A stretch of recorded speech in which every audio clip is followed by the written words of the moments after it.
Hi everyone, and once again thank you for stopping by at my channel. Today it's another episode of my RC cars. This is episode 5, and today we're going to have a look on a car. It's not a Tamiya, it's the one you can see here in the background. It's the Procat from Schumacher, and I'm gonna show you a little bit more about this. It's quite special, this one. It's been a little bit modified. So why the Schumacher Procat? Well, I always liked this car. I have never owned anything Schumacher except this car, but it all started back in the 90s, I guess, when we were racing our Tamiya cars, and a friend of mine, Andre, bought something else than a Tamiya. And I was thinking, what makes people buy another car than Tamiya? But okay, now I understand.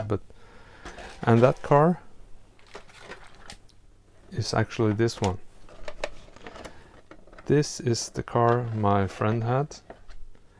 It's actually, I don't think it run. Have been driven, but I remember from back in the days that I was so fascinated about it, how it was built.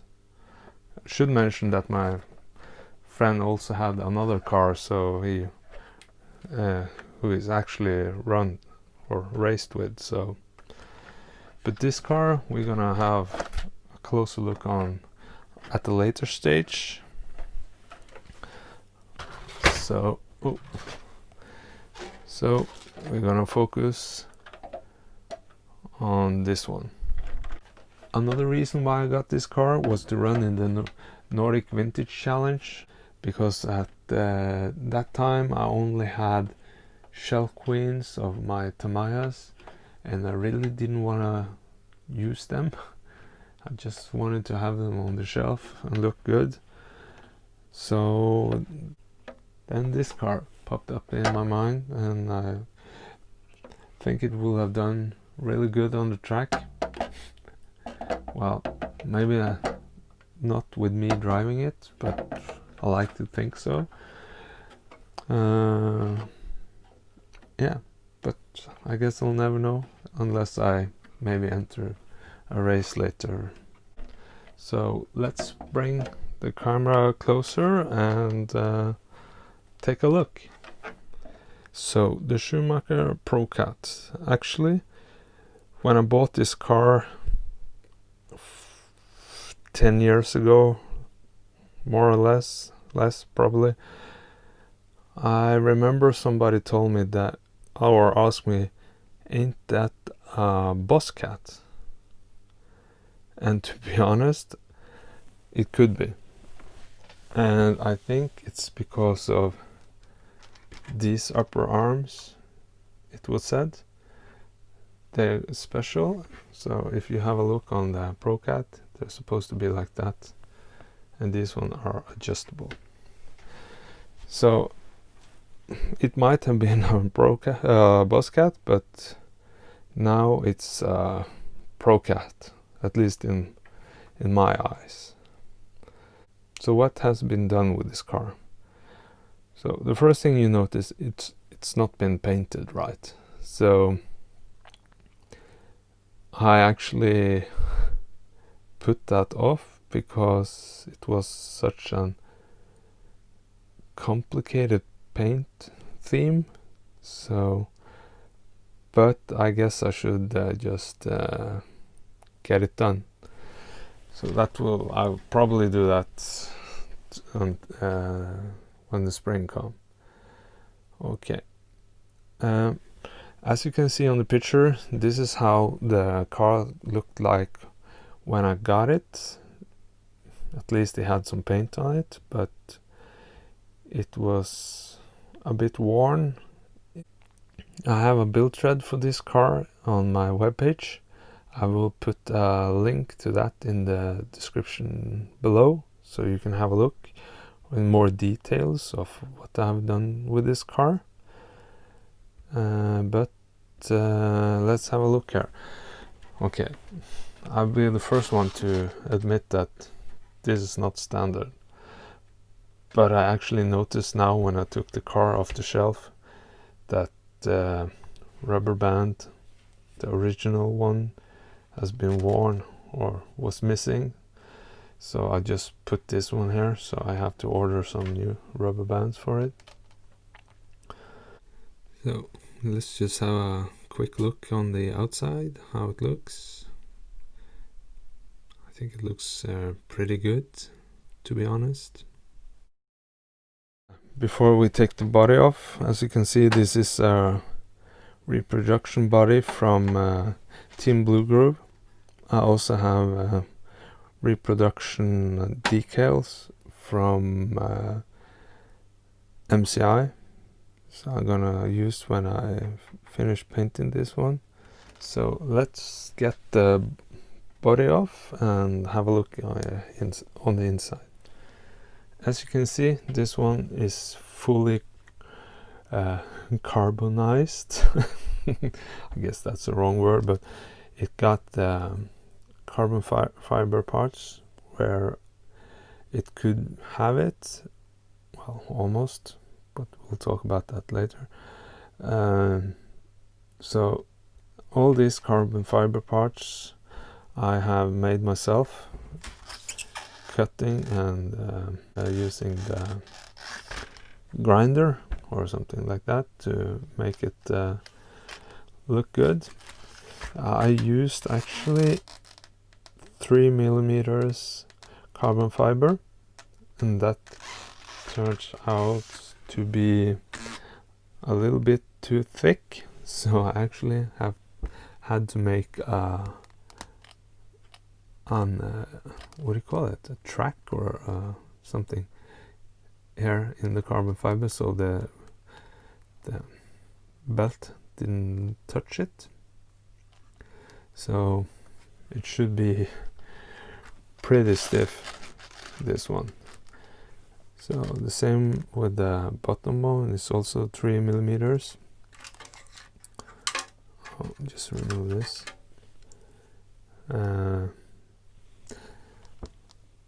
I'm not sure what I'm missing there. Yeah, it's one part, I think. I'm not sure which one it is, but okay. Another part I made in carbon fiber is the steering bridge. It's a little bit hard to show mounted on the car, so here is a picture of it. I'm pretty pleased on how it turned out. I was told, as you can see on the picture, the gearbox walls, they were black.